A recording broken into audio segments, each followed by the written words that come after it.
Pues tengo el gusto de estar con el gran Ramón Larramendi, nacido el 6 de noviembre de 1965, si no me equivoco. Tal cual.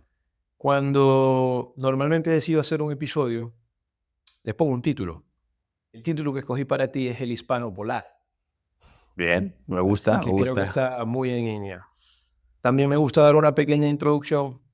Tienes 58 años, naciste en Madrid, eres padre, creaste un trineo del viento, estuviste, bueno, creo que eres uno de los hispanos que mejor conoce las regiones polares en este mundo hispanohablante.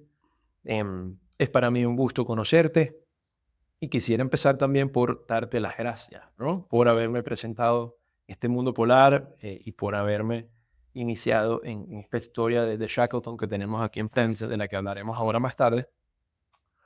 Ahora, ¿cómo decides de repente un día ir a explorar el Ártico? ¿O cómo empiezas? ¿Y a qué edad?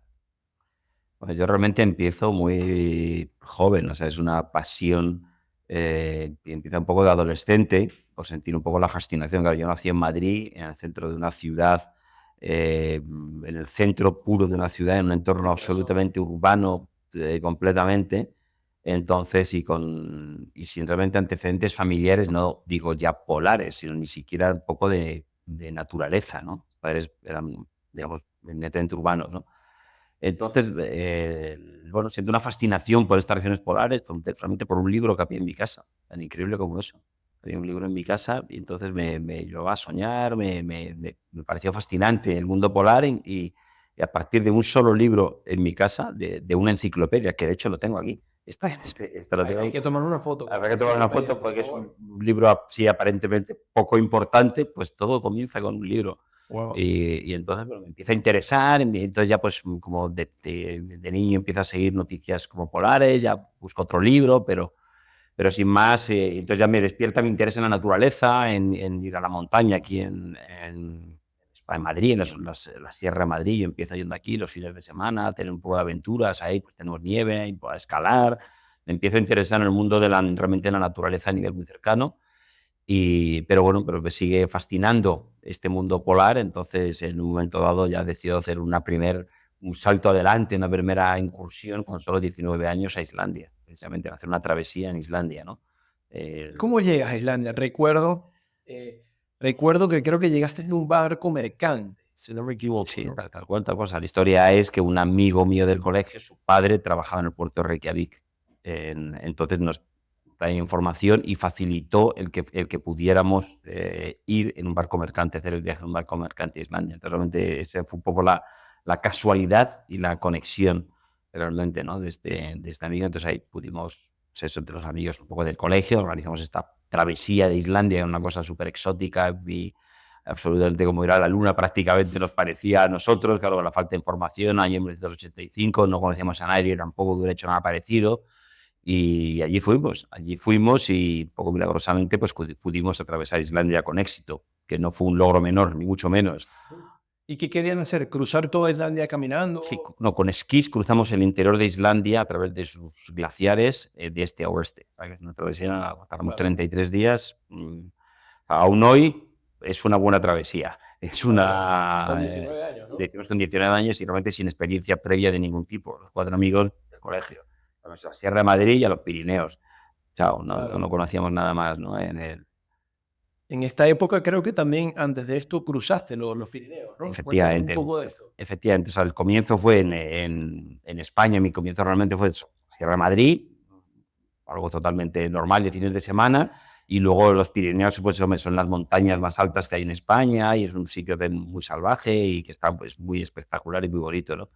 Entonces me fui ahí primero a los Pirineos y luego surgió la idea de realmente hacer una gran travesía, ¿no? Y siempre me ha fascinado la idea de la gran travesía en que tú vas recorriendo y vas cada día viendo nuevos horizontes y conociendo nuevos lugares, ¿no? Me pareció muy fascinante. Entonces, yo, pues, planteamos con los amigos la travesía de los Pirineos de este a oeste, de mar a mar, que De digamos, Maramar. es un ¿Y viaje muy... empezaste en el Mediterráneo o en el No, Atlántico? empecé en el Mediterráneo. En el Mediterráneo y entonces fue una ruta, pues, bueno, que es una buena travesía con esquís en pleno invierno y fue realmente la primera. gran aventura. Esa fue la primera gran aventura y para luego continuar con la travesía a Islandia. Entonces, eso fue un mismo año, que fue en 1985, que fue un poco el año que cambió mi vida, por Fue decir como de alguna manera. 1984, pero 85. Efectivamente, en el 85, y ahí un poco cambió mi vida ya para siempre, ¿no? Claro. ¿Crees que hubo algún momento que todavía hoy recuerdes que marcó un antes y un después en tu vida? Hombre, eso siempre es complejo. Habrán muchos, pero quisiera quizás indagar cuando estás en tu carpa, solo, en Groenlandia, que ya vamos a ir para allá. Debe haber algún momento que dices, oye, si no hubiera hecho esto, no llego aquí. Hombre, en verdad, o sea, luego analizando la trayectoria de uno ya con la edad, que habían pasado 40 años desde el comienzo, uno tiene una cierta perspectiva. En verdad son la suma de muchas, o de unos pocos momentos que realmente te marcan y te definen, ¿no? Sobre todo al comienzo, obviamente, ¿no? Que es cuando uno tiene menos experiencia, tiene menos, en que podía haber escogido otro camino fácilmente, ¿no? Luego ya cuando empiezas a estar más consolidado en tu camino, pues un poco se va cerrando, porque ya es mucho lo que tienes detrás, ya es mucho el bagaje, entonces ya tiene una inercia todo, ¿no? El problema es cómo romper la inercia de una vida normal, vamos a considerar en Madrid, yendo al colegio con los amigos, saliendo de fiesta y no tengo un fin de semana a la Sierra de Madrid, que no es especialmente original, como pasar a romper esa inercia para entrar en otra inercia, digamos, de aventura, exploración, Otra espiral. en otra espiral, exactamente sería. Eso realmente es un poco lo más difícil de todo, ¿no? Porque claro, todo el mundo está al final metido en sus inercias, ¿no? En Los patrones, ¿no? de tus patrones que repites y que haces, a todo el mundo, cada uno el suyo, pero al final es así, ¿no? Entonces, si quieres hacer un cambio, pues no es fácil. El resumen es que no es fácil. No, y hay gente que quiere que te quedes en su espiral, ¿sabes? Hay gente que no quiere que salga. No, por supuesto, hay gente que no tiene ninguna, que no siente. Obviamente, si tú no sientes el fuego para salir, es imposible que salgas. Necesitas que haya un fuego interior que te arda, ¿no? Entonces, ese fuego es lo que te mantiene activo, porque las dificultades son muchas y la duda también es mucha, ¿no? Sobre todo cuando estás un poco empezando, ¿no? La duda de qué estoy haciendo, tiene sentido, no sé qué. Necesitas que te arda un fuego interno, interiormente, que es tu combustible, esa es la llama que te mantiene, que te da fuerza, que te da energía, que te hace levantarte cuando te caes, cuando las cosas salen mal, cuando todo parece sombrío y parece que es un poco absurdo lo que estás haciendo, que no tiene sentido. Entonces, si no tienes eso, es imposible. ¿Sabes qué? Has dado, bueno, primero, el título original que tenía para ti era Fuego en el Ártico. Y porque creo que es ese fuego ártico que hierve en tu sangre, ¿no? No, no, totalmente. Pero también me parece interesante porque analizando un poco tu vida, ¿no? Preparándome para esta entrevista, creo que tus inicios hay muchas casualidades o coincidencias o lo que a mí me gusta llamar green lights, ¿no? Luces verdes. Cuando digo luces verdes es, oye, este concurso de radio en el que participaste o esta pequeña casualidad de este amigo que su padre trabajaba en el puerto de Reykjavik, ¿no? Sin duda, sin duda. Son cosas que tú solamente puedes, digamos, ser consciente ya cuando te montas en el barco, ¿no? Sí. Para montarte en ese barco tienes que cortar, No, no, amarre claro. y salir. Evidentemente, para eso tú es cuando ya estás de camino, ya has escogido el camino lleno de dudas, porque cuando es un camino nuevo, pues la duda es lo normal. Es decir, ¿no? Entonces tienes como puntos en que, o casualidades, yo a veces creo eso, en que cuando tú estás en el camino, no es necesario tenerlo todo claro ni resuelto, las cosas ya vendrán, pero tienes que estar en el camino. Claro, Pero tienes que estar, por eso, tú tienes que tienes que estar. saltar. Tienes que saltar y ahí irán apareciendo cosas, a veces. Pero claro, si desde tu casa del sofá, pues es imposible que salte nada. Eso es la única máxima, eso es materialmente imposible. O sea, no puede ocurrir nada, ni nada puede ocurrir que te saque de ahí. Eso tiene que ser única y exclusivamente de ti. Tiene que salir esa llama para que te saque de tu espiral o tu pequeña rutina o tu pequeña inercia o como lo quieras llamar, ¿no? Total. Luego ¿cómo llegas a Groenlandia? Pues, claro, obviamente hice el primer año como de grandes aventuras, que fueron la de los Pirineos e Islandia, que de hecho fue pues, dos grandes proyectos para tener 19 años, no tener experiencia, no conocer a nadie que hubiera hecho nada mío, con los amigos del colegio, pues ya es como wow, ha sido como un logro. Entonces ahí surge la casualidad que surge este programa de radio, el año siguiente en España, de Antena 3, de radio que ya desapareció, y Nescafé, efectivamente, y sacan un programa que se llama Tu aventura vale 1.000.000. Era 1.000.000 de pesetas, que era pues, bastante dinero para la época, para una sola aventura de toda España. Me lo cuenta mi cuñada. Yo envío una hoja así, nada, ahora que todas las presentaciones, una hoja de folio escrita a máquina. Un papel con un sueño. Un papel con un sueño, sí, hay contado, pero muy breve y tal, no... Y impresionantemente, pues somos seleccionados y ganamos ese premio de toda España. ¿Cuánto era 1.000.000 de pesetas si lo lleváramos a euros hoy en día? Pues hoy serían como unos 7.000 euros, 8.000 euros, pero claro, hace 40 años, es decir, que no era lo mismo, no era, o sea, es decir, que ya era una cantidad para que prácticamente pudieras financiar el proyecto. Claro. Digamos, no daba para el 100%, pero bueno, ya te colocaba en el 60 y el 70%, o sea, bueno, ya puedes buscar otras cosas, ya estás de camino, efectivamente, no es que es un 5% que pues, no te hace nada, ¿no? Del costo, ¿no? Entonces eso ya es como el aliciente total, digamos, ese premio para hacer esa expedición a Groenlandia, que es como el gran proyecto, ¿no? El siguiente paso. Y entonces ocurre ese paso, hacemos la expedición, los mismos amigos, conseguimos completarla con éxito, esa travesía de Groenlandia, pues obviamente mal equipados, claro, íbamos con sextante, no teníamos, claro, no había teléfono satélite, no había GPS. ¿Cuál era el objetivo de la expedición? Cruzar todo Groenlandia. Era cruzar Groenlandia, hicimos la travesía, que ahora es un poco la clásica, de aquí a Kangerlussuaq, nuestra travesía. De este a oeste, ¿no? Sí, este oeste, pero que ya es un gran proyecto y lo logramos hacer esa travesía. Digo, el más mayor tenía 20 años cuando empezamos, es decir, ese era el jefe de expedición 20 años, es decir, que ahora lo ves y dices, wow, es decir, entre 19 y 20 años, obviamente, pues eso, mal equipados, digamos un poco todo lo que quieras, por supuesto que estamos mal equipados, pero lo logramos hacer la expedición. Y ahí surge otra de las casualidades, ¿no? Cuando estamos en el aeropuerto esperando el avión de vuelta, conocemos a un danés, a un tío danés muy simpático, que empieza a hablar con nosotros, no sé qué, y que vivía en Groenlandia. Entonces, bla, bla, bla, estamos hablando, y el profesor, entonces dice, joder, es que lo que habéis hecho está muy bien, pero no sé qué. Se pone, pero no tenéis idea de lo que es Groenlandia, porque Groenlandia no es el hielo, Groenlandia es mucho más que el hielo, las poblaciones inuit y demás. Y nos dijo, joder, pues sí, una pasada, pero... Y dice, hombre, pues si queréis, yo vivo en un pueblo aquí en el norte de Maestro y si queréis, pues, podéis venir y yo os puedo facilitar como un alojamiento. Digo, os invito un poco si venís a mi zona a visitarme. De alguna manera, ¿no? Wow. Entonces esa fue como otra casualidad, ¿no? Y era un tío excelente y pues le tomamos la palabra. Vive este señor. Vive este señor, le tomamos la palabra y fuimos para allá al año siguiente para un poco estar en el pueblo, no para hacer nada, ¿no? Era para enterarnos de qué es esto de Groenlandia, pero no del hielo, que no deja de ser un desierto, ¿no? Es decir, que es una gran expedición, pero que no estás viendo nada de Groenlandia, que es lo que él decía, y que es rigurosamente cierto, ¿no? Entonces allí fuimos y fue precisamente ahí donde, bueno, empezar a vislumbrar un poco qué era eso de Groenlandia. O sea, no te digo de hacer nada especial, sino entender por los perros, probar manejar los perros, probar no sé qué, conocer a la gente. O sea, tener unas pinceladas de lo cual, pues por supuesto, no tenían la más remota idea, es la realidad, ¿no? Como es un poco lo normal a cualquier persona. Bueno, hoy con Internet, pues si te interesa puedes ver más cosas, pero que realmente es que no tenía ni idea, ¿no? Pero sin embargo, mencionas lo del Internet, sin embargo tienes que ponerte la bota y ir a Groenlandia, ¿sabes? No, claro, eso no cambia, está claro. Y entonces, bueno, pues allí fue.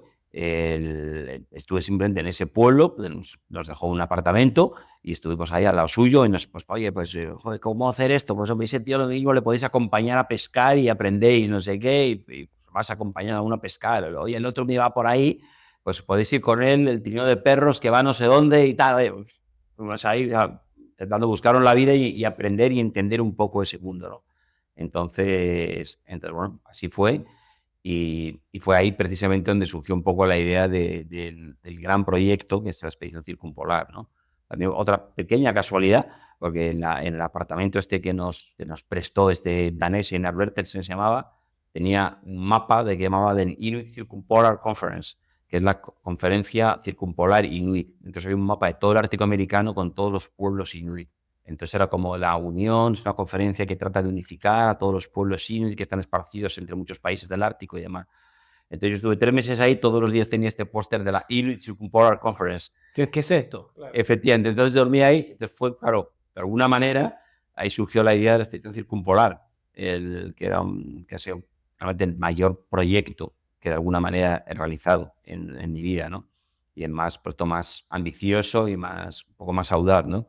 Entonces surgió la idea de hacer esta gran expedición, una gran expedición, durante 3 años, realmente meterte en el mundo polar, y no hacer como pequeñas incursiones de 1 mes, 2 meses, sino una expedición de una inmersión total en el mundo polar, aprender realmente este mundo inuit, que a pesar de que estaba allí, pues no dejaba de ser tener ni idea, ¿no? De estar ahí, pues, intentando enterarte de algo, pero sin una experiencia en práctica, ¿no? Simplemente un aprendiz, realmente un novato total, ¿no?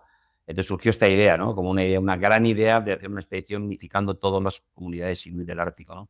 Y que fue alguna otra casualidad, ¿no? Porque fue precisamente por este póster que había ahí, fue como que fue metiéndose en mi cabeza la idea, ¿no? El concepto, todo el Ártico americano, todas las poblaciones inuit esparcidas por el Ártico americano, la idea de, joder, ¿por qué no unificarlas viajando de método tradicional inuit, ¿no? Aprendiendo el kayak y el trineo de perros? Y así fue como surgió la idea de la... Y viajaste en kayak y trineo, ¿no? Entonces surgió este mega proyecto de ir en kayak en trineo y de hacer esta expedición, y entonces me llevó casi 3 años de preparativo, y entonces surgió ese viaje de 3 años en que hicimos la expedición ya entre el 90 y el 93, de viajar de Groenlandia a Alaska en trineo de perros y en kayak, aprendiendo el idioma inuit y realmente haciendo una inversión en profundidad verdadera, ¿no?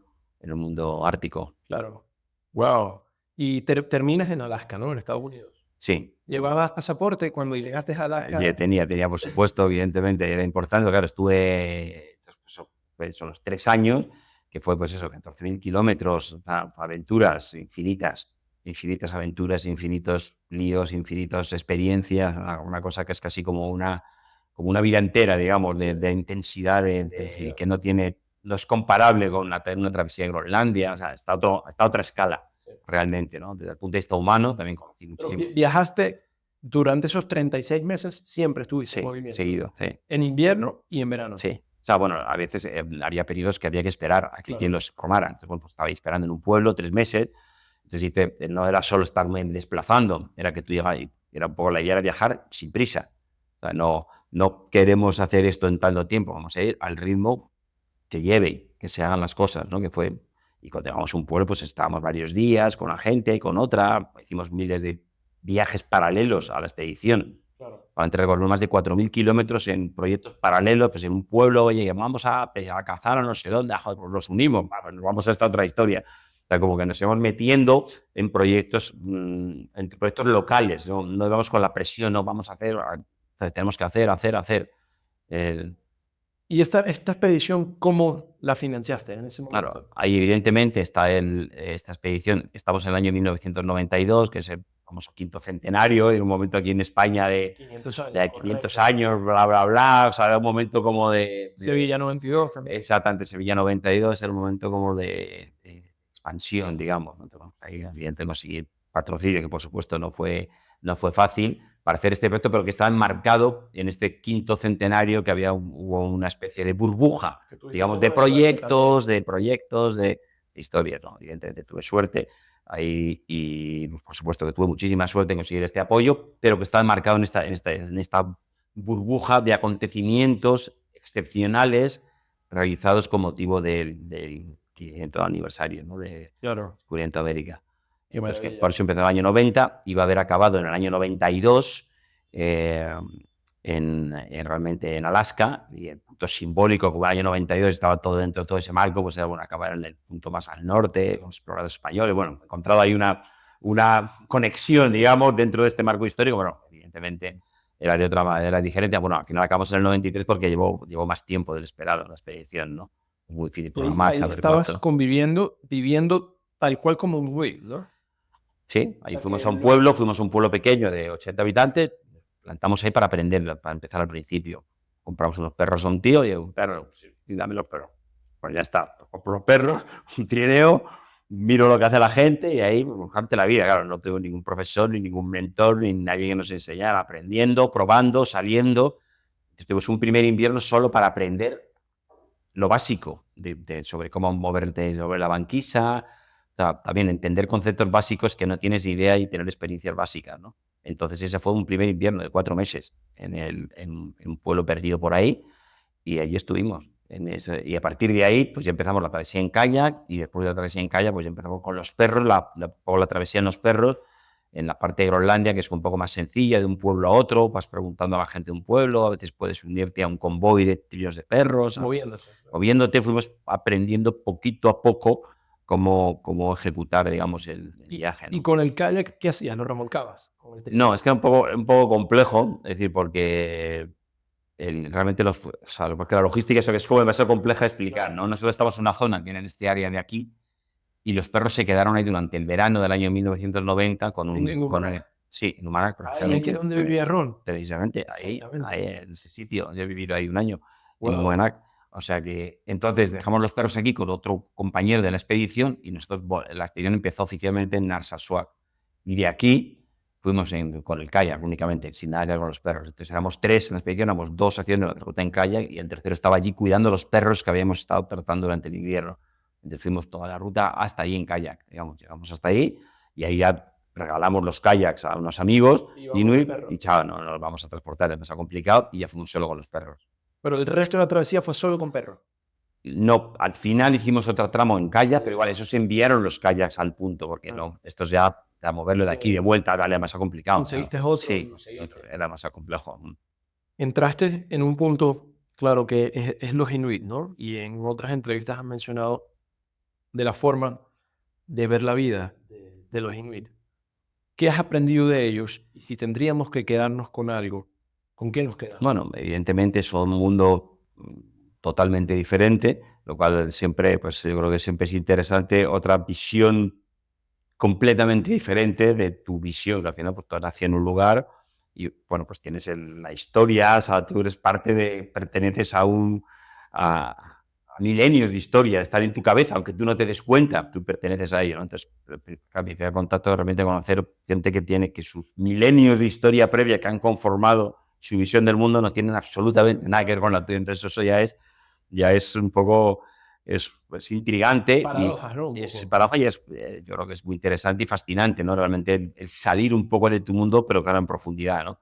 Obviamente, pues es una gente, pues, con un enorme, digamos, corazón, lo primero, ¿no? En general, y extremadamente humana, vamos a ponerlo, ¿no? Y que a través de una serie de características han conseguido sobrevivir en este entorno tan hostil, ¿no? Están profundamente conectados con la naturaleza, de un modo, son parte de ella realmente esta naturaleza, y esa naturaleza pues, les ha enseñado a ser de una manera especial para poder sobrevivir, y poder sobrevivir en comunidad, ¿no? Entonces, yo destacaría sobre todo esa conexión profunda con el medio y ese sentido profundamente humano, ¿no?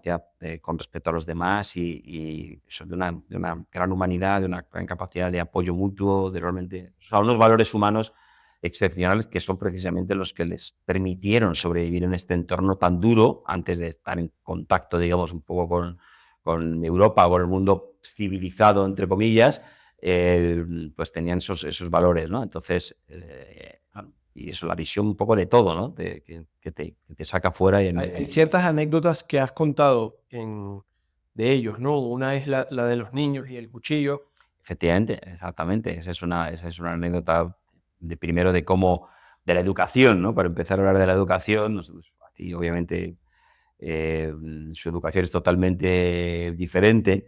En estos casos somos muy proteccionistas, y claro, hay una cultura de cazadores, tú tienes que desde niño enseñarles, muy pronto van a tener que valerse por sí mismos y ser totalmente cazadores, tienen que asumir riesgos, ¿no? La asunción de riesgos es como totalmente, y aprender a parte de ensayo de error, ¿no? De esta anécdota, yo estando ahí en una casa con un pueblo profundo de cazadores absoluto, y estar el niño con un cuchillo de caza, así, pedazo de cuchillazo afilado, ni que cuento, y el niño de 2 años jugando con el cuchillo. Claro, yo estaba hablando con el padre, tomando un té, y yo estaba poniendo, ya sudando, ¿no? Es que no me... Y sudando con el cuchillo, además al lado de una ventana, o sea, que es que ya era como... Ya llegó un momento en que ya le quité el cuchillo al niño, que es que no podía más, ¿sabes? Es que me estaba poniendo malo. Entonces, claro, le quito el cuchillo al niño, claro, se acerca el otro, coge y se lo vuelve a dar al cuchillo. Dice, tú eres blanco, nosotros somos civiles. El niño tiene que jugar con el cuchillo y aprender a cortarse. Se cortará una vez, pero no se cortará 2. Es decir, y bueno, realmente es así la vida. Obviamente muy jóvenes ya tienen que tener ese sentido del riesgo, ese sentido de tomar el contacto con el medio, ¿no? Y al final pues tienes que asumirlo asumiendo riesgos. Obviamente, pues alguno puede que no sobreviva en el camino, Sí. pero cuando la vida es tan dura, antiguamente que era tan dura, en que tú necesitabas realmente, pues eso, que claro, con 16 años ya casi tenías casi que proveer para tu familia, 17, 17 años, no había otra. Si tenías que, si alguien tenía que morir, o algún niño en un accidente, es que si no lo va a hacer después. Es decir, es que no tiene solución, tiene que ser así, ¿no? Entonces, bueno, siempre la diferencia de mentalidad sobre todo, ¿no? Que no tiene nada que ver, es un pequeño Fíjate detalle. que es curioso porque hace poco conocí a Patrice Franceschi. No sé si sabes No, no quién es. conozco. Un francés también, un aventurero, y acaba de escribir un libro que acabo de terminar de leer, que se llama El gusto del riesgo. Y él hace un ensayo o un manifiesto, como lo queramos llamar, de cómo en nuestras sociedades occidentales estamos empeñados por generar una sensación de seguridad, de protección, y la cantidad de cosas que estamos perdiendo son muchas, ¿no? Porque luego, cuando apenas hay un poco de riesgo, entonces lo tildas de malo y lo castigas. Ya. No, no, eso es totalmente. Evidentemente, mientras que hay una verdad profunda, es que la vida es riesgo. No tiene solución. No solo Es eso, decir, tú has llegado hasta donde estás hoy. Shackleton llegó hasta donde está, acá en su historia, buscando el riesgo. no, no, y asumiendo riesgos. Y Y que a veces, asumiendo riesgo. evidentemente, la línea fina entre si te sale bien o te sale mal, hay una línea fina, es decir, Es tu que es vida. delicada, que es delgada la línea fina, pero que, por supuesto, asumiendo riesgos, claro, hay que asumir riesgos con cabeza, es un mundo complejo el de asumir riesgos, pero evidentemente la vida es riesgo y hay que asumir riesgos. Que te saldrá mal alguna cosa, no te quepa la menor duda. Y ya te lo digo que Pero es imposible que no sea así. saldrán mal muchas. No, te saldrán mal muchos, pero ese es el aprendizaje. El aprendizaje está, pues al final, el ensayo y error, la realidad es que funciona. Es decir, es un camino duro, pero es el verdadero camino en muchas cosas, ¿no? Es decir, pues, al final hay que asumir riesgos y, claro, los cazadores lo tenían claro. Es decir, es que a los 16 años se va a tener que estar batiendo solo en medio de la nada, cazando esos polares. Claro, no hay otra. Tiene que aprender a asumir de niño. Cuanto más riesgos, cuanto más aprenda, cuanto más... Eso es el bagaje con el que va a empezar. Esa es su universidad realmente, ¿no? Entonces no puedes proteger. Aquí nosotros somos muy sobreprotectores. Yo tengo un hijo y la tendencia social, a veces te encuentras sobreprotegiendo más de lo que... Claro, yo estoy con mi mujer, no sé qué, es difícil, es difícil. Tu hijo, yo creo que sería mitad español, mitad inuit, ¿no? Bueno, pues se llama Inuk, lo cual no está mal de nombre, y obviamente, pues, yo, especialmente con la parte del riesgo, intento bueno, que simplemente que aprenda a valorar riesgos, o sea, que es fundamental, y tener el criterio del riesgo. Tú tienes que, y eso es una cosa que hay que cogerlo asumiendo riesgo. No hay ninguna otra manera de aprenderlo, no hay atajos, no hay misterio, ¿no? Y obviamente para salir un poco de tus zonas de confort hay que asumir riesgos y pueden salir mal las cosas. Sí. La vida es así, no hay más. Pero es lo bonito de la vida. Pero es lo bonito, es la lucha y al final, pues eso, cuando uno está en esa lucha, que ha asumido ese riesgo y realmente si siente esa llama de la que hablábamos, ¿no? Que es un poco al final lo que marca la diferencia, ¿no? Pues es lo que te hace sentir verdaderamente vivo, ¿no? Es decir, Sí. puedes no estar bien, pero Estás si vivo. estás vivo. Y viviendo al máximo. Y viviendo al máximo. Y eso, ojos, es importante. Eso es muy importante, ¿no? Sí. Ese sentido, ¿no? ¿Cuáles otras costumbres o normas inuit te parecen bonitas, interesantes, efectivas quizás para ellos? Hola, ¿cómo estás? Perdona que te interrumpa, pero si llegaste hasta acá, quiero agradecerte cada minuto, segundo, respiro que te ha tomado llegar hasta acá. Gracias por escuchar Al Aire con Franz. Sin ustedes, este espacio sería nada más que un sueño que hoy en día estamos volviendo realidad, gracias a una serie de personas que se han cruzado en mi camino y que me han apoyado de manera prácticamente mágica. Para mí tiene un valor inmenso lo que estoy haciendo y me llena de alegría escuchar la retroalimentación de personas que se dedican a escuchar este espacio, a leerme y que cada día somos más porque estoy haciendo lo que me apasiona y lo hago de corazón. Juntos podemos seguir explorando y por eso quería pedirles una gran ayuda, un pequeño aporte por el precio de 2 cafés al mes, los que puedan que se suscriban.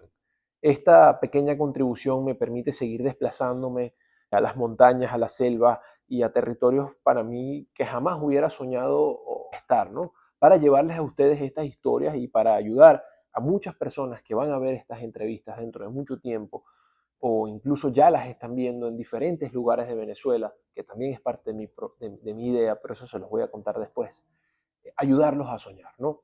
Apreciaría mucho si se suscriben, si me echan una mano. El precio es el de 2 cafés al mes, lo pueden ver aquí abajo en el link de Substack, alaireconfrance.substack.com/subscribe. Por favor, compartan esto, dale link, suscríbanse. Yo tengo un amor increíble por mi tierra, donde nací, por supuesto por Maracaibo, por Venezuela, pero también por los sueños, porque si no tenemos sueños, ¿qué sería la vida? No tenemos una meta, ¿no?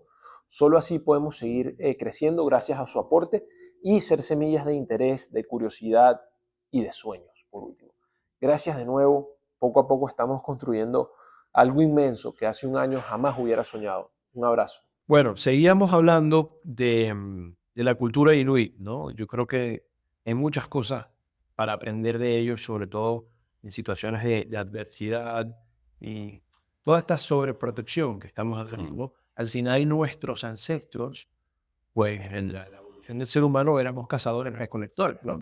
Tú eso lo has vivido, pero Totalmente. de primera mano Sí. en los últimos 40 años de tu vida, ¿no? ¿Qué otras cosas has aprendido de los inuit? ¿O qué? Hombre, o sea, al estar viajando allí, tú entras en la mente, efectivamente, de cazadores recolectores, ¿no? O sea, realmente, Un día tienes comida y otro no, ¿no? eso a través de la visión del mundo, ¿no? Obviamente tiene una visión del mundo en que, en que, que el futuro no sabe si existe, digamos, o sea, que tienes esa visión del momento, porque claro, hoy tienes lo que dices, hoy tienes comida, pero dentro de una semana, dentro de días, no, ¿no? Entonces, ese que nosotros cuanto más desarrollado, más vivimos en el futuro, digamos, más estamos proyectados hacia el futuro y siempre un poco menos hacia el presente, ¿no? Mientras que, claro, el cazador recolector, el riesgo es tan grande y eres tan consciente de que el mañana no estás seguro que vaya a existir, que el presente lo es todo, ¿no? Obviamente, cuando han entrado en contacto con un poco con Europa, eso ha generado enormes problemas, ¿no? Ese vivir el momento, esa intensidad del momento, ha tenido consecuencias negativas, ¿no? Y en general en casi todos los grupos indígenas, digamos, no Sí. solamente. Probablemente en los inuit más, porque su vida era mucho más extrema y su sentido de riesgo era muchísimo mayor y su sentido de la fragilidad de todo lo que tenían a su alrededor, ¿no? Entonces, bueno, pues eso. Eso es una cosa que impacta y que continúa en nuestros días. Es impresionante. Es decir, ha cambiado, han pasado varias generaciones de contacto, la gente ya puede ir con una corbata si quiere, pero hay muchas cosas que realmente culturalmente que pertenecen y que permanecen, ¿no? Y esa yo creo que es una parte importante, ¿no? Las casas también siempre están abiertas, ¿no? Las casas, en los pueblos, las casas están siempre abiertas, por supuesto. Y cuando tú estás pasando la noche polar y estás viviendo en el invierno, realmente es muy importante el contacto social, ¿no? Entonces, tú siempre puedes visitar una casa. Una cosa que más nos sorprendieron a mí yo cuando estuve ahí es que la gente viene a tu casa a visitarte. ¿Y tienen instrumentos? No necesariamente para decirte nada, ¿no? Solo por ese contacto humano, ¿no? En comunidades muy aisladas es muy importante ese contacto humano. Y entonces hay una intensísima vida social realmente en estos sitios aislados, remotos, pequeños, ¿no? Y luego, desde el punto de vista de música, no son especialmente, solamente realmente el tambor es la única herramienta. En la Groenlandia moderna, sí, la gente les gusta mucho la música y hay un porcentaje impresionante de grupos de música para la pequeñísima población y son muy aficionados en el mundo, digamos, en la Groenlandia moderna o el Inuit moderno. Tradicionalmente, realmente era únicamente el tambor, ¿no? Les ayudaba pues un poco a entrar en trance, en los ritos chamánicos y demás, ¿no? Y normalmente en estos inuits, digamos, más viejos o más tradicionales, ¿qué cazabas? ¿Qué comías cuando estabas allá? Bueno, pues un poco en cada zona lo que hay. Claro, cada zona es diferente y hay zonas en que pues la foca sería como el alimento principal. Principal la El foca, principal ¿no? es la foca y luego hay, pues, depende de temporada, ¿no? Es decir, puede haber, obviamente, pues, amitleros, caribús, morsas, narvales, o sea, hay un montón de otros animales posibles, pero el principal para la supervivencia es El principal que tú comiste en sí, esa expedición el circular principal es la foca. siempre fue la foca, ¿Y sí. cómo la preparas? Y, hombre, yo la preparo de un modo muy simple, porque de hecho, bueno, la comen congelada, congelada. En Congelada. invierno se usa, come congelada, una congelada, ahí tienes todas las vitaminas y es como muy fácil de transportar, ¿no?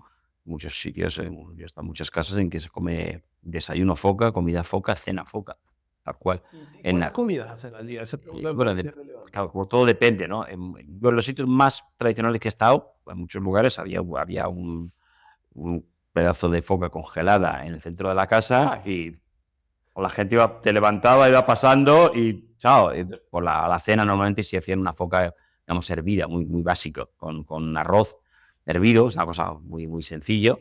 Eso es como que se llama suasat, esa es como la comida principal, digamos, ¿no? Preparado. Pero en muchos lugares, desayuno, foca congelada y ya está. Como que Desayuno, con un comida, jamón ibérico. como que come jamón ibérico, exactamente, tal cual. Wow. Ahora, hablábamos al principio y te daba las gracias por introducirme a Shackleton. Esta era de grandes exploradores polares, ¿no? Tenemos la historia de Shackleton y su barco, el Endurance. Tenemos a Scott, tenemos a Amundsen, tenemos a Fridtjof Nansen. Y también me tomé la molestia de traer una frase para que quedara acá. Se buscan hombres para un viaje peligroso, salarios bajos, frío intenso, largas horas de oscuridad total. El regreso seguro es muy dudoso. Honor y reconocimiento en caso de éxito. Efectivamente, tal cual. ¿Qué dice esta frase? Hombre, esa frase evidentemente es una frase legendaria, pero bueno, que de alguna manera sintetiza un poco el espíritu de la exploración clásica, de la era heroica de la exploración, ¿no? Efectivamente, que al final es para ir, eso probablemente sea un esfuerzo inhumano, con suerte sobrevivas, y lo del reconocimiento y algo es algo todavía más remoto, vamos. No solo eso, menciono porque estaba leyendo sobre esta frase, creo que incluso en este libro que compré, que se presentaron 5.000 personas. Tal cual, tal cual. 5.000 personas que querían ir a la Antártida en un regreso inseguro y 2 mujeres. O sea, me parece muy interesante esto, ¿no? Sí, claro, esto marca una época, como todos, en la Gran Bretaña imperial, es decir, la mentalidad, claro, la mentalidad ha cambiado mucho, obviamente, de la gente, ¿no? Entonces, en ese momento pues, realmente representaba las últimas grandes exploraciones de la historia, el último gran rincón por explorar del mundo era la Antártida, ¿no? Entonces, pues bueno, pues la mentalidad pues eso, británica de exploración, épicos, sacrificios, o sea, representaba muchas cosas que eran muy importantes en la Gran Bretaña de esa época, ¿no? Obviamente, ahora mismo pones ese anuncio y no tiene ningún sentido porque el mundo, claro, ha cambiado de tal manera, la mentalidad ha cambiado de tal manera, pero bueno, que sintetiza un poco el espíritu de la exploración polar de esa época, que es realmente pues, uno de los, de alguna manera, pequeños momentos estelares de la humanidad, ¿no? El libro de Stefan Zweig, que tiene el viaje de Scott, digamos que ¿Cómo se llama el libro? Stefan Zweig, que se llama Los 10 momentos, creo que es 10 momentos estelares de la humanidad o algo así, ¿no? Entonces pone como 10 puntos claves, no habla de Amundsen, perdón, de Shackleton, sino de la expedición de Scott, pero bueno, que de alguna manera es toda la exploración polar heroica de esa época, sin radio, sin contacto, totalmente solo, en un entorno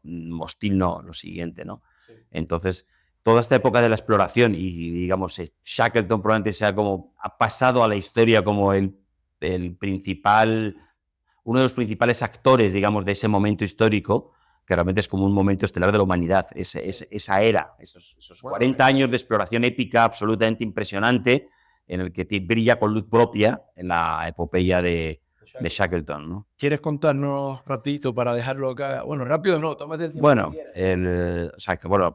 lo primero es que la epopeya de Shackleton es probablemente la más conocida. Hay muchas otras epopeyas absolutamente impresionantes de la época polar que no han tenido el reconocimiento o que no han pasado, que a mí siempre me ha fascinado el por qué ha pasado a la posteridad la epopeya de Shackleton, cuando de alguna manera no dejó de ser un fracaso. Claro. Es decir, no dejó de ser un fracaso porque hay que rememorar que su objetivo era cruzar el continente antártico. Hacían una expedición para cruzar la Antártida. Eran 2 expediciones que iban a cruzar la Antártida. Una iba desde un lado, iba a avituallar, y la otra partiría desde uno del Mar de Ross y otro del Mar de Bering, ¿no? Es decir, que era un proyecto, por eso era la Imperial Transantarctic British Expedition, ¿no? Es decir, entonces, que me llama la atención cómo son los requiebros un poco de la historia, como al final una grandísima expedición que acabó en un profundo fracaso. Ni siquiera llegaron al punto de partida. Es decir, es un fracaso como tal, ¿no? Cómo al final, precisamente, cómo convertir, cómo precisamente por la epopeya del fracaso, digamos, porque en el fondo es eso, es la epopeya de supervivencia de un proyecto que ha fracasado, ¿no? Que se convierte en una historia de supervivencia que casi eclipsa a la propia expedición si hubiera salido bien. Voy a ser el caso de Amundsen, la expedición de Amundsen, llegar al Polo Sur, salía todo bien, digamos, y la epopeya de Shackleton ha eclipsado el éxito de la época y probablemente hasta hubiera sido menos recordada si hubiera salido bien esa expedición original. Que bueno, a mí no deja nunca de fascinarme ese pequeño requiebro, esa contextualización de la epopeya de Shackleton. Entonces, lo pasado, obviamente, claro, Shackleton intenta acceder al continente antártico, se quedan apresados por los hielos, el barco se destruye completamente y pues, se encuentra en una situación en la que no parece un plato de buen gusto, solos, sin radio, sin comunicación, en medio de la Antártida, sin barco, flotando a la deriva, ¿no? En el mar de Bering, ¿no? Entonces ahí es donde empieza esta epopeya de supervivencia, de cómo conseguir todos los hombres ir avanzando hacia llegar al mar abierto, en una especie de viaje sin sentido, totalmente algo impresionante, arrastrando los barcos para poder ir por encima del hielo que pesan cientos de kilos, o sea, con un esfuerzo titánico y casi absurdo, ¿no? De lo gigantesco, digamos, de ese esfuerzo, realmente cómo consiguen llegar a tierra firme, a la isla de Elefante, y luego desde ahí empiezan ese viaje, comienzan a hacer esa epopeya de navegar con una chalupilla, un bote que tú lo ves ahora en una playa y prácticamente te parece que es como que hay que tirarlo a la basura, como que no le... En cualquier chalupa de cualquier playa, un bote así, realizar con éxito una travesía de uno de los mares más duros del mundo, ¿no?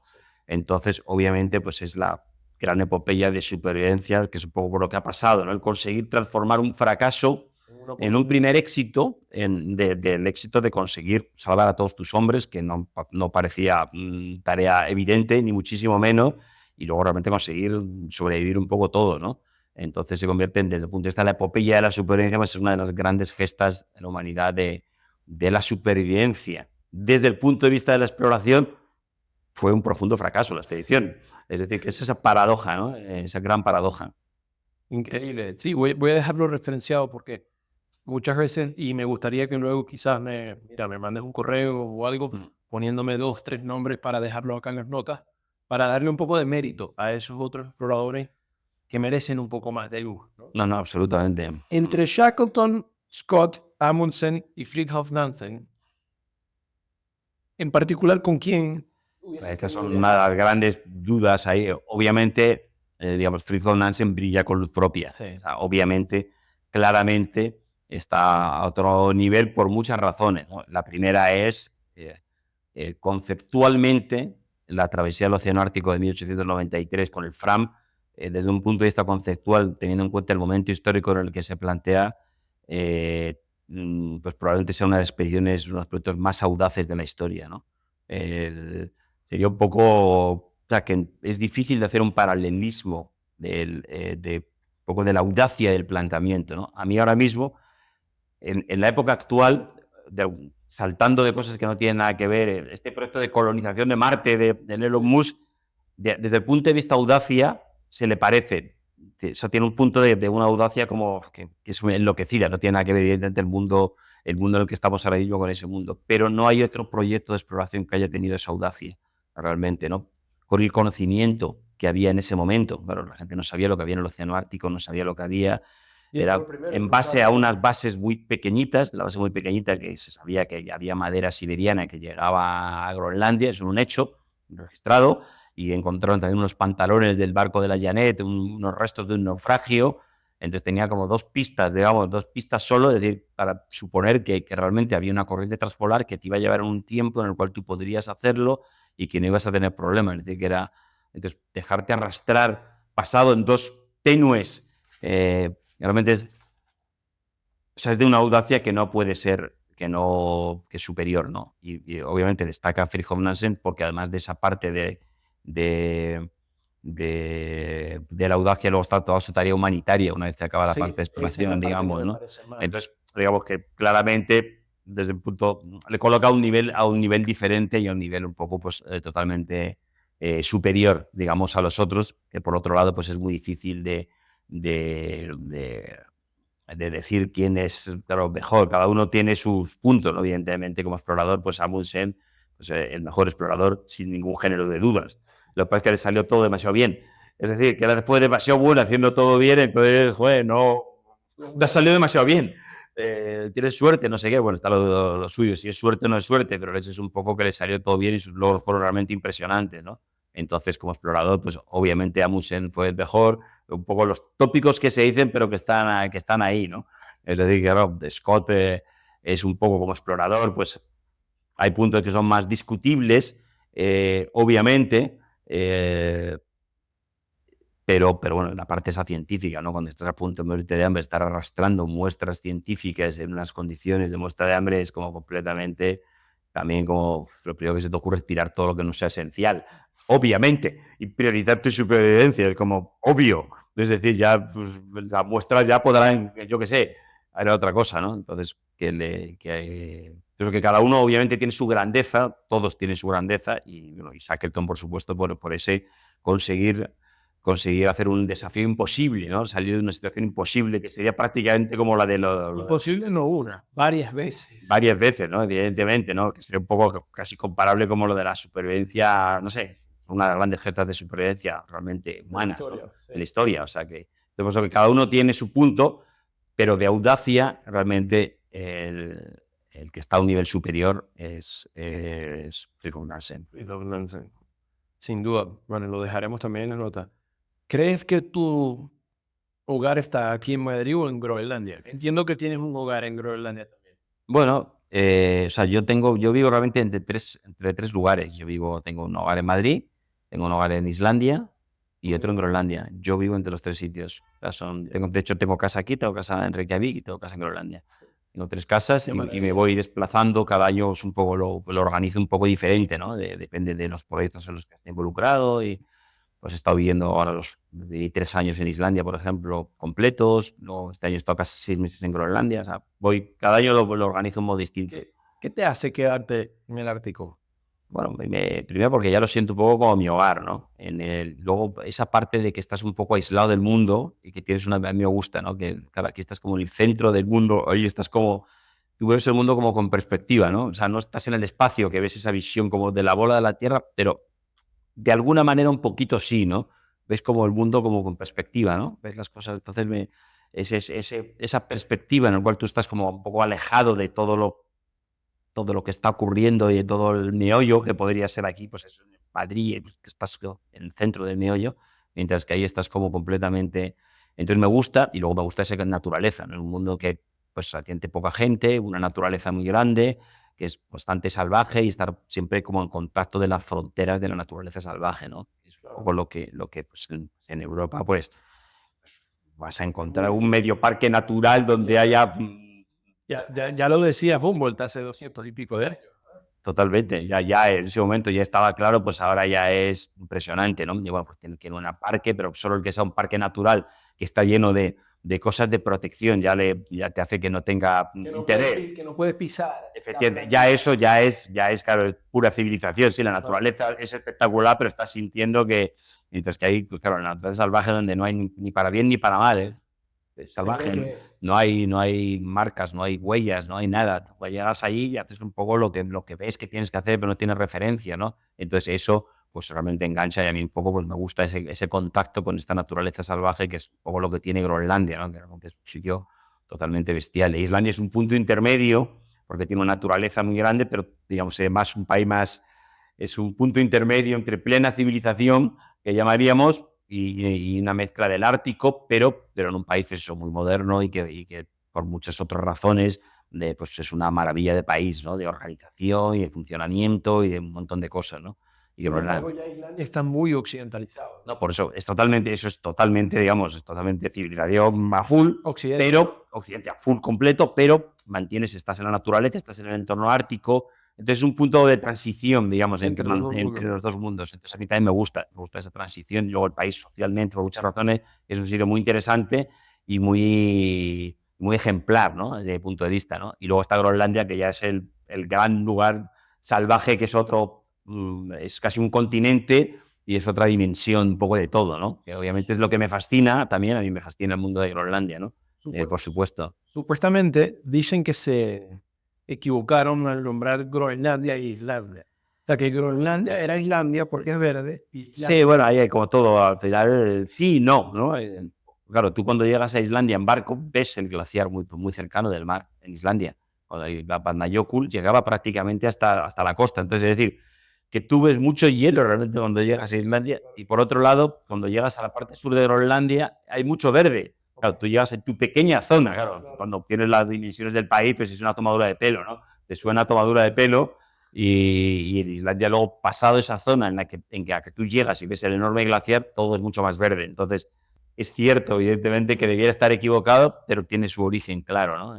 estuviste también en Antártica, ¿no? Antártida, un par Sí, de veces. sí, he estado varias veces, más de un par de veces, y he cruzado la Antártida, digamos, he cruzado 3 veces el continente, En trineo. en trineo de viento, sí, con el trineo de Ah, viento. con el trineo de Sí, viento. he hecho 3 grandes travesías. De hecho, la primera fue la primera travesía del continente antártico en un vehículo a vela, ¿no?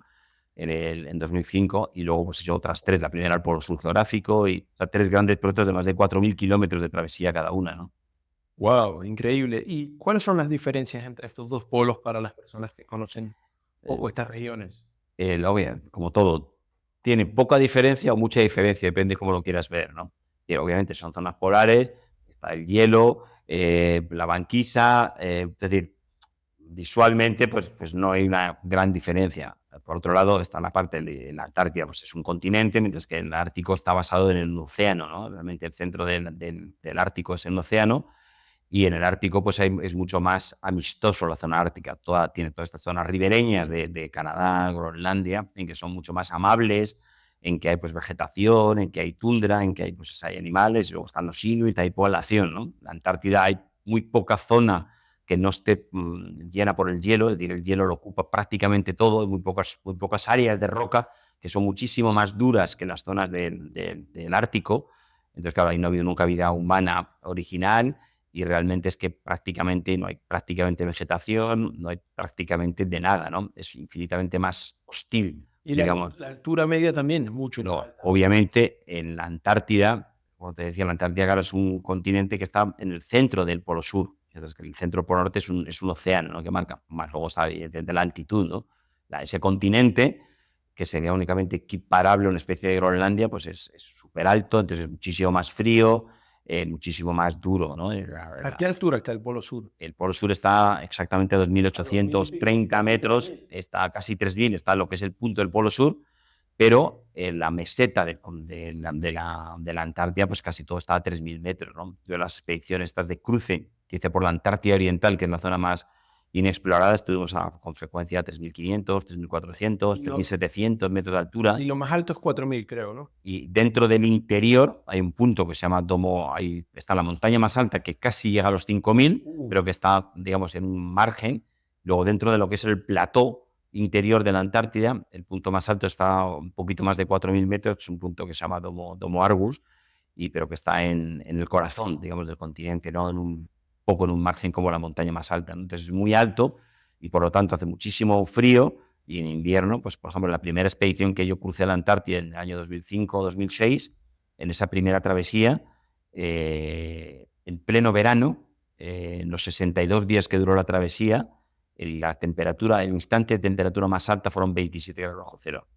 Y la media, pues estamos entre 38, 40, 35, eso es un poco lo Bajo cero. cotidiano, bajo ceros, y lo cotidiano. Y el instante de calor, el día más caluroso, es decir, en el corazón del verano, es decir, en lo más cálido del verano, fue en los 27. Entonces te hace la idea de las dimensiones. Eso en el Ártico no será. El Ártico no hace ese extremo en pleno verano en ningún sitio.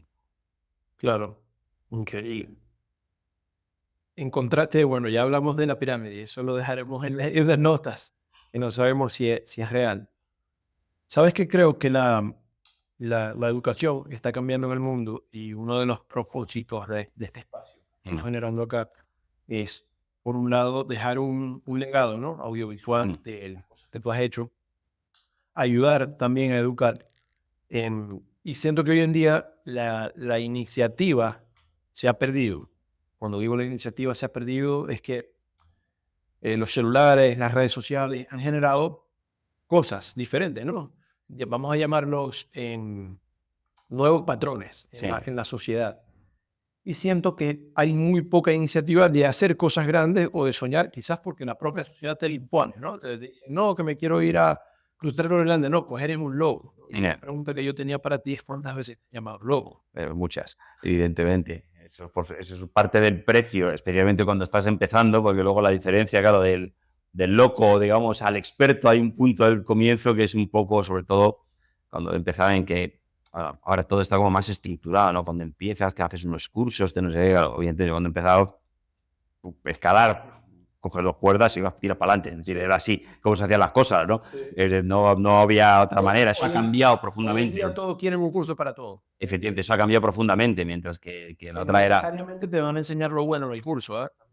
No, por eso, que como todo en nada todo es bueno y no te diré que malo, pero obviamente, claro, tú en el otro estás lanzando a un mundo desconocido, ¿no? Entonces cada vez los márgenes para lanzarte a un mundo desconocido son cada vez más pequeños, porque el mundo cada vez se ha hecho más grande.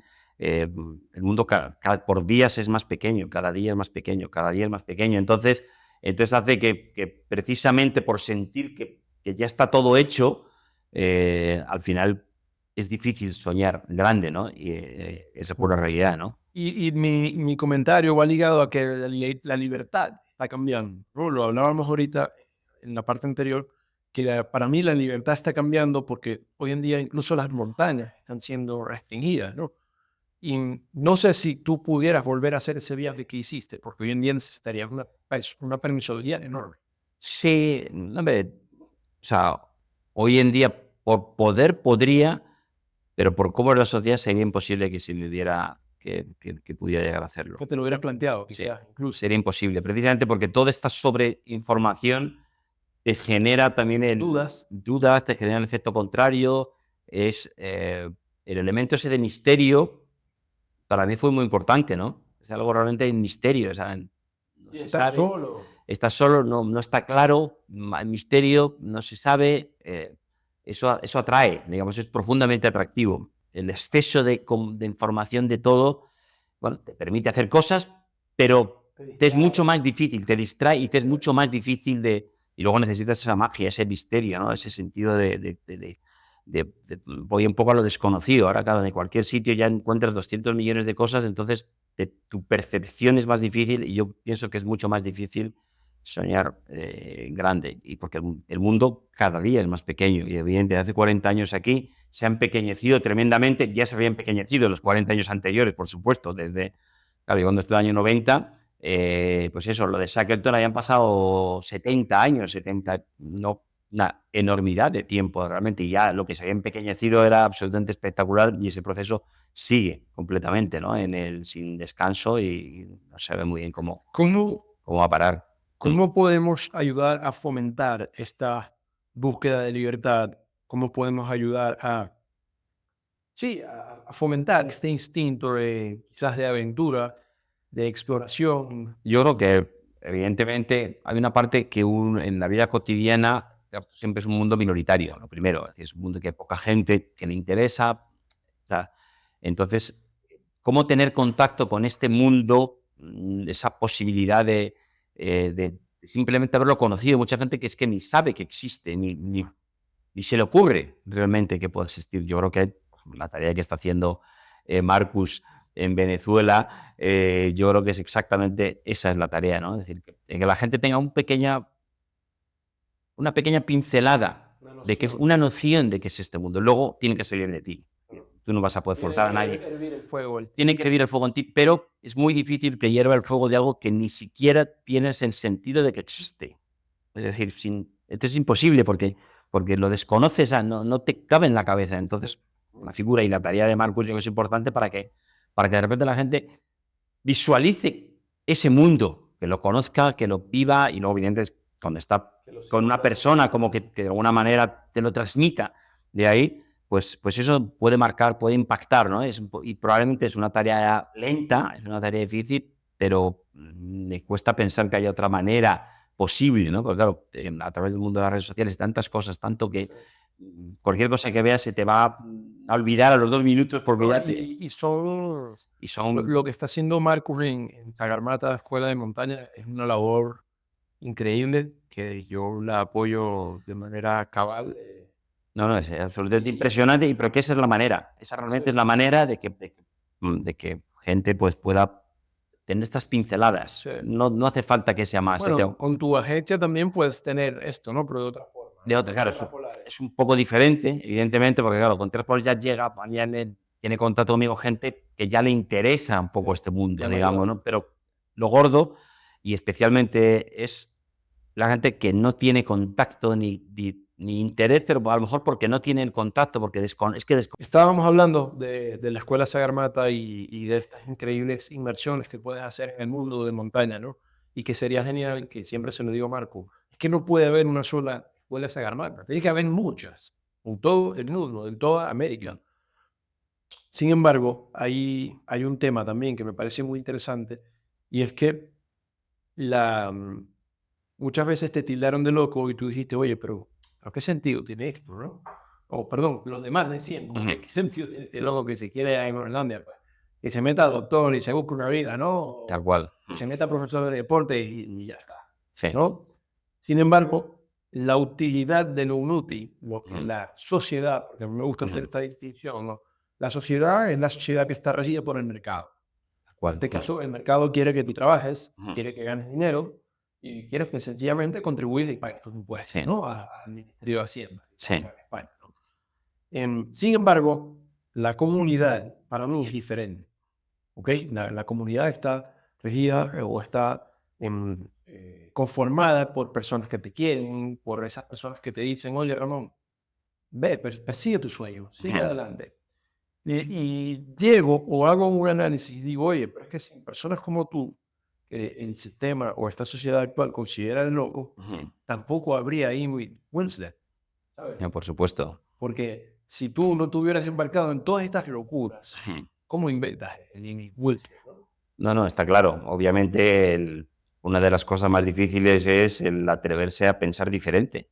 Es decir, y hacer proyectos diferentes y a salirte un poco, ¿no? Obviamente, yo con el Trineo de Viento, el Inuit Winslet, es un proyecto que surge precisamente por seguir tu camino propio, y tu camino propio te lleva a otros caminos, ¿no? Que no le lleva a otras personas porque a lo mejor no han subido, no han realizado ese camino propio tuyo particular, ¿no?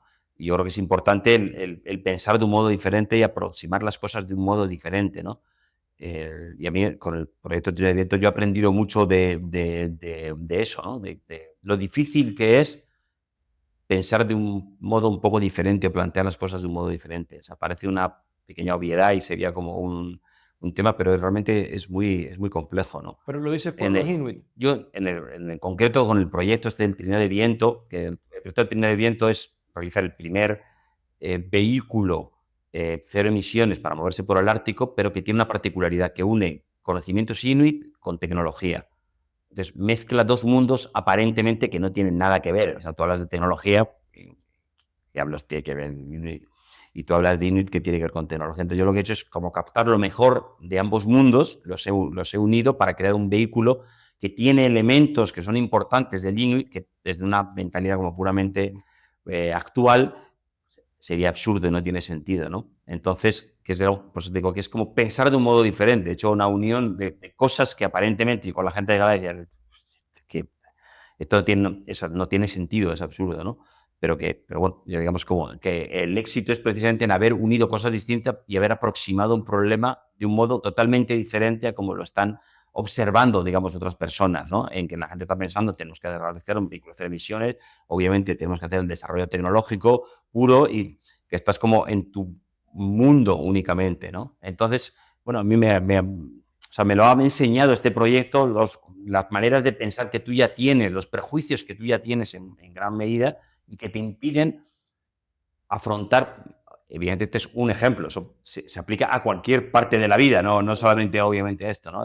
La dificultad de pensar de un modo diferente y aproximar problemas, situaciones de un modo diferente, que yo creo que es muy necesario. No solo eso, también creo que hoy en día, si tú no inventas el Inuit Winslet, pues la sociedad tampoco se beneficia de los estudios que estás haciendo desplazando a estos científicos, ¿no? No, totalmente. Todo está Obviamente, conectado. A lo que voy es que hay espacio para todos. no, hay espacio y de hecho debe haber espacio Debe para haber todo, debe haber espacio. espacio para todos, obviamente, que no es el como tal, ¿no? Obviamente, pues estamos en el mundo pues, esto, de la emergencia climática, de la búsqueda de la transición energética, búsqueda de sistemas, y bueno, el Inuit Winslet, pues de facto es el único sistema para desplazarte por dentro de la Antártida y Groenlandia, literalmente cero emisiones y que puedes realmente pues, realizar trabajos científicos de alto calado, ¿no? Comentamos antes, podemos llevar 3.000 kilos de carga, es decir, que no es una cosa pequeñita, es un verdadero vehículo como tal, y eso tiene un enorme potencial científico, ¿no? Claro. Entonces, bueno, pues evidentemente da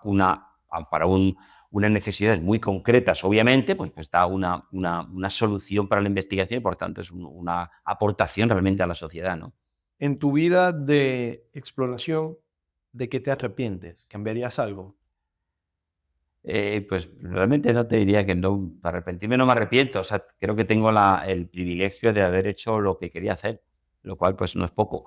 Sí, no, ese es el regalo de la vida. Efectivamente, o sea que he hecho lo que quería hacer, he afrontado los proyectos que quería afrontar, afortunadamente con éxito, y realmente he estado en lo que quería hacer y he hecho o sea, que no me queda la sensación de algo que no haré, evidentemente, bueno, pues, para la Antártida, pues hay un proyecto de la circunvalación de la Antártida con el trineo de viento que yo lo tenía programado para valación de la Antártida con el trineo de viento Sería bordear toda la Antártida. por el interior, pero hacer un bordeo, una expedición de 7.500 kilómetros.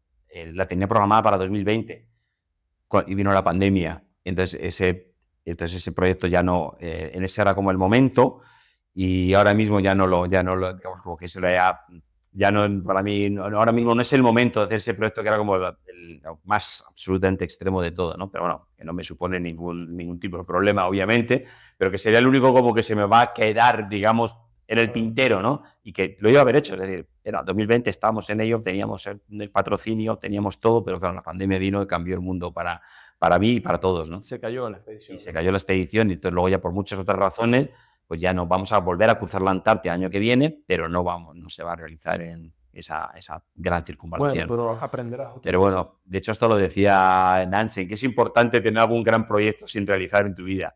Él lo decía, ¿no? Y eso está bien, ¿no?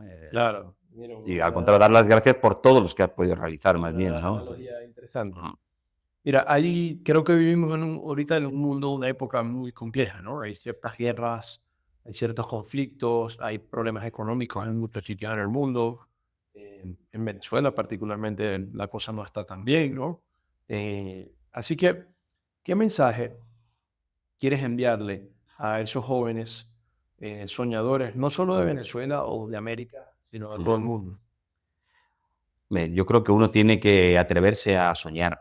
O sea, creo que es un acto de valentía atreverse a soñar, porque el entorno no te incita a soñar. Es la realidad, no te incita para nada, te incita para no soñar. Entonces, que probablemente no haya un mayor acto de valentía que atreverse a soñar y de alguna manera atreverse a seguir sus sueños. La garantía de éxito es como Shackleton, no está asegurada. Es decir, eso está claro, pero Honor y reconocimiento. En efectivamente, caso en de caso de éxito, pero eso por supuesto es una opción, es una posibilidad remota, ¿no? Pero que aún así yo creo que es enriquecedor, que es necesario y que realmente el haberse atrevido a soñar y a realizar sus sueños, ¿no? es la Puede, mejor medicina.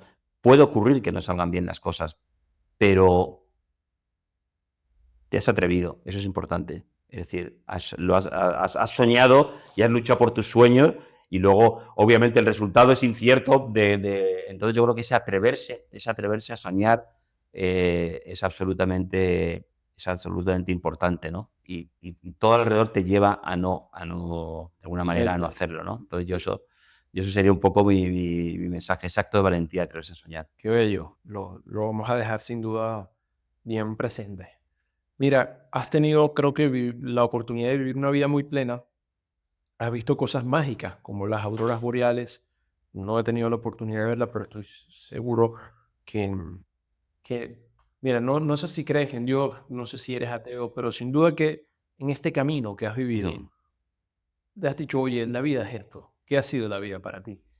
Bueno, ¿qué es la vida para ¿Qué mí? es la vida para Evidentemente, ti? todavía Esperamos. espero dar mucha guerra, como todo. No estoy, obviamente, no estoy en el comienzo, pero eh, hombre, es una buena pregunta, ¿no? Eh, y evidentemente, claro, cada persona tiene un contexto. A mí yo soy poco de realmente generalizar, o sea, qué es lo que puede ser, digamos, para los demás, ¿no? Para mí la vida realmente es ese camino de lucha, ¿no? Es decir, el camino de lucha de realmente o sea, mis sueños me han llevado en un camino que se ha convertido realmente en mi vida y un poco en la esencia de mi vida, ¿no? Y que me ha dado la energía y me ha dado la fuerza para hacer cosas que yo mismo pensaba que eran imposibles que hiciera. Muchas cosas o sea, que pensaba implanteables, ¿no? Entonces ese para mí la vida tiene que haber un esfuerzo y tiene que haber una lucha, ¿no? Entonces yo lo percibo como tal, ¿no? Como un esfuerzo para realmente un camino hacia un más allá. La vida es un camino, la vida es un viaje. Es decir, la vida es un viaje, entonces hay que afrontar el viaje, tomar el viaje con energía y con ganas, ¿no? Y irte llevando por donde te vaya llevando, ¿no? Entonces, ya decir que es para los demás o consejos, yo jamás ni doy consejos porque no tengo consejos, es decir, yo ni pienso que los hay, es decir, no hay El realmente. consejo eres tú, sal ahí y encuéntralo. Efectivamente, no hay fórmulas, no hay consejos, no hay, realmente atrévete a soñar, no va a ser fácil, pero estás viviendo con mayúsculas, si has tomado ese valor, ¿no? Yo lo tomé y realmente esa es mi vida. A veces me planteo, ¿no? ¿Cómo sería mi vida si yo no hubiera seguido este camino que ya forma parte totalmente de Esa, mí, ¿no? esa es la Y pregunta. entonces esa pregunta me la hago, ¿no? Yo pienso eh, que lo más probable es que, bueno, al final uno se adapta a todo, ¿no? Y te acostumbras, te adaptas a todas las circunstancias y te adaptas a todos los entornos y te introduces, ¿no? Pero que probablemente hubiera sentido que no había sido yo mismo, digamos, ¿no? Es decir, que me había dejado, que no había ya desarrollado Que lo no que yo estabas tenía, viviendo tu vida, que no sino estaba que viviendo estabas mi viviendo la vida. vida de otro, quizás. Exactamente. Yo estoy seguro que ese sentimiento hubiera sido el que hubiera tenido, que no deja de ser un sentimiento triste, De duro. tristeza, de depresión, Es un quizás. poco de tristeza, ¿no? Evidentemente, aumento de la Sí, depresión, todas estas cosas son muy claro. complejas de estructurar, pero hay un poco de eso en todo este aumento de, evidentemente, pues, depresión, problemas mentales, ¿no? Es decir, al final no has podido, o sea, yo tampoco, puede que hay gente que no pueda, porque hay Sí, circunstancias impresionantes en muchísima sí. gente que son absolutamente increíbles y que no querría yo haberme visto en sus circunstancias, digamos, ¿no? Es decir, pero efectivamente. Y tienes la oportunidad de escribir algo en el cielo que todos vamos a ver. ¿Qué quieres escribir? ¿Qué quiere escribir Ramón Larramenty en el cielo? Esa ya sí que ahí me has pillado completamente. Algo que te digas a ti todos los días cuando te levantas. O que le dices a tu hijo. Digo, soy poco de grandes palabras, de grandes mensajes, o sea, como de gran. Bueno, podemos decir. Evidentemente hay que levantarse y soñar. Es decir, mantenerte fiel a tus sueños, mantenerte. Los Mantente fiel a sueños, tus los sueños. sueños, los sueños forman parte de Eso. la vida. Al final Podemos son, anotar eso, ¿ah? al final Mantente fiel a son, tus sueños. y evidentemente yo tengo una edad que vas afrontando nuevas etapas de tu vida y hay una manera que es cómo afrontar, digamos, otra etapa en que ya no eres el más fuerte, ya no eres el más resistente, ya no estás en el momento como tal, ¿no? Y al final dices, pues, realmente la manera es mantenerte firme y siguiendo afrontar tus sueños con tus posibilidades, evidentemente, ¿no? Claro. Mira, ¿te queda algo por explorar? ¿Qué te queda, aparte de ese gran Bueno, yo proyecto? me considero que no es que no me queda todo por explorar, o sea, que hay montones de cosas que hacer, montones de proyectos que afrontar y realmente es infinito, ¿no? Hay tantos proyectos como personas puede haber, ¿no? Y como ideas, realmente son infinitas. yo tengo ahora, o sea, proyectos de muchos tipos diferentes, lo que estoy emprendiendo ahora, ¿no? O sea, que estoy, no a lo mejor tan fácilmente definibles y espectaculares como el otro, pero proyectos de exploración en Groenlandia. ¿Tienes otros?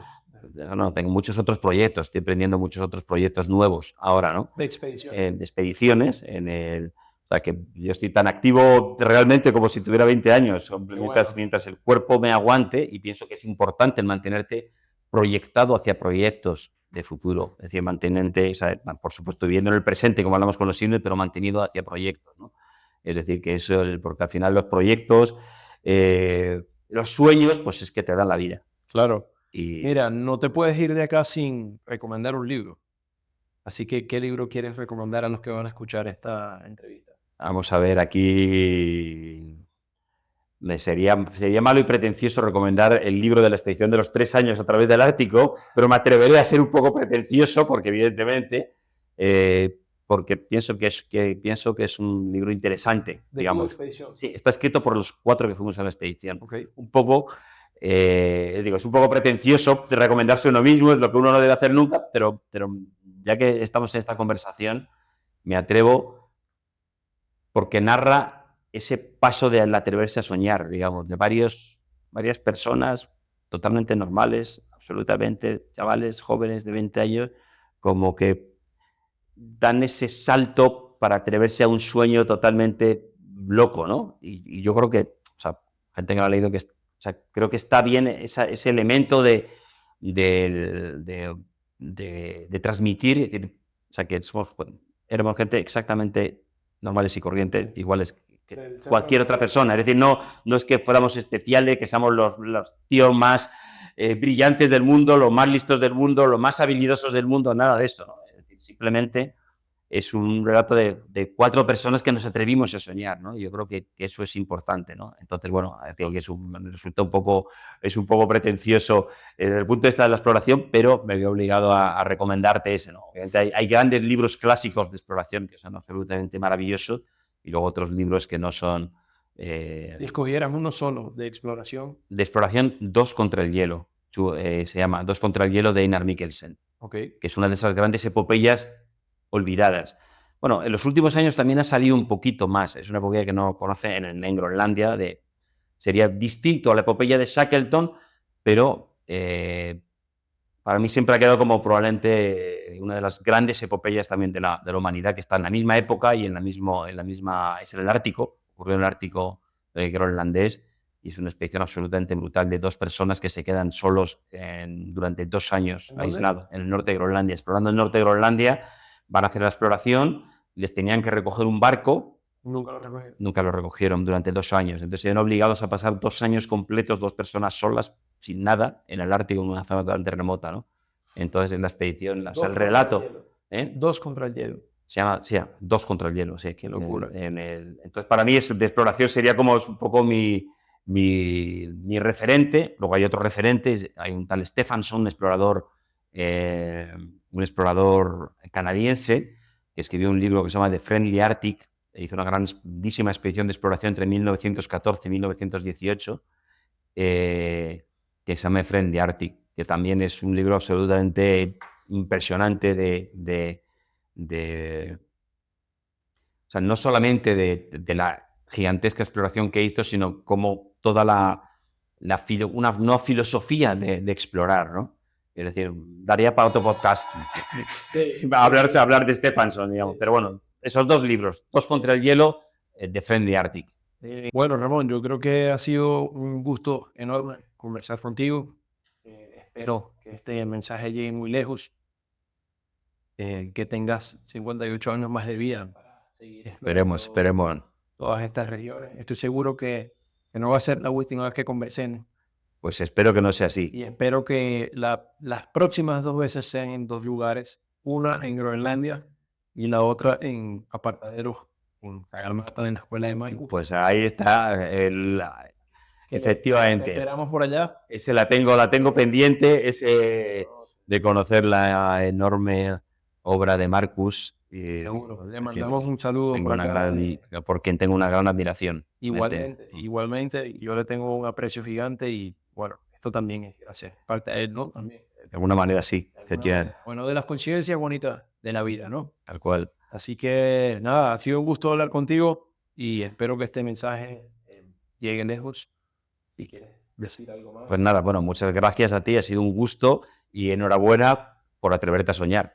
Y que tus sueños sigan luchando por tus sueños como lo estás haciendo, que creo que es exactamente muy importante y que tú eres un vivo ejemplo de realmente del haberse atrevido, ¿no? De haberse salido un poco y iniciar un viaje de dudoso, viaje de riesgo, pero todo viaje tiene riesgo, como hemos hablado, ¿no? Y ayudar a otros a soñar. Efectivamente, Bueno, tal cual. Ramón, ha sido un gusto. Gracias por recibirme aquí en Nada, encantado. Polares. Gracias.